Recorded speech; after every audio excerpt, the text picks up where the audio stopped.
I've had some people ask me, well, if jihad is all part of Islam, how come my good Muslim friend doesn't seem like a jihadist?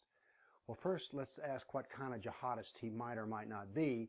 Most people, when they think of jihadists, think of some things like Benghazi or 9/11, what we would call jihad of the sword. Now remember, there's 4 kinds of jihad: sword, mouth, pen, and money. So just because your good Muslim friend doesn't seem like he's violent, which is what you expect out of a jihadist, doesn't mean that he's not a jihadist. But we also have to understand this. Even if he is of the sword, violent kind of jihad, that even the Quran itself doesn't say that every Muslim is to be active as a warrior jihadist all the time. For instance, there were times when going out for combat, which is jihad of the sword, Muhammad said one time to Ali, "Don't go, take care of family." Then another time he did the same with Uthman.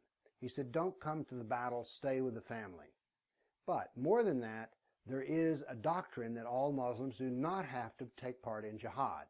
Let me read you the verse. 9:122. The faithful should not all go out together to fight. If part of every troop remained behind, they could instruct themselves in their religion and warn the people that when they return to them, that they should guard against evil. So what does that say? It says that not every Muslim should go out to fight. But you see, the Quran and jihad are extremely practical. In the Second World War, the United States was in total war, and yet only about 10% of the nation was signed up in the military, and of those who were in the military, even fewer were on the front lines.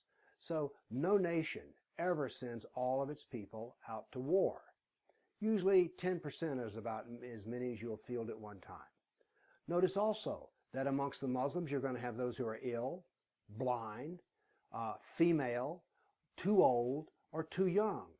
So it is silly to think that every Muslim should be a jihadist with the sword. Now then, let me go back to the fact that jihad has 4 manifestations, and let me give you an example of a kind of jihad that you don't think of as jihad, but it is. Religious dialogues.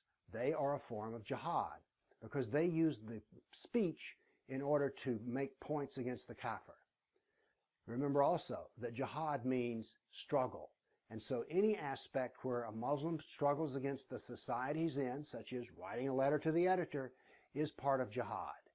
So you may have friends who are Muslim jihadists and you just don't know it. But even if Islam is in full jihad, doesn't mean that every Muslim is going to have a sword or a body bomb on. So that's the answer as to why not every Muslim seems to be a violent jihadist. They're not supposed to be. Thank you.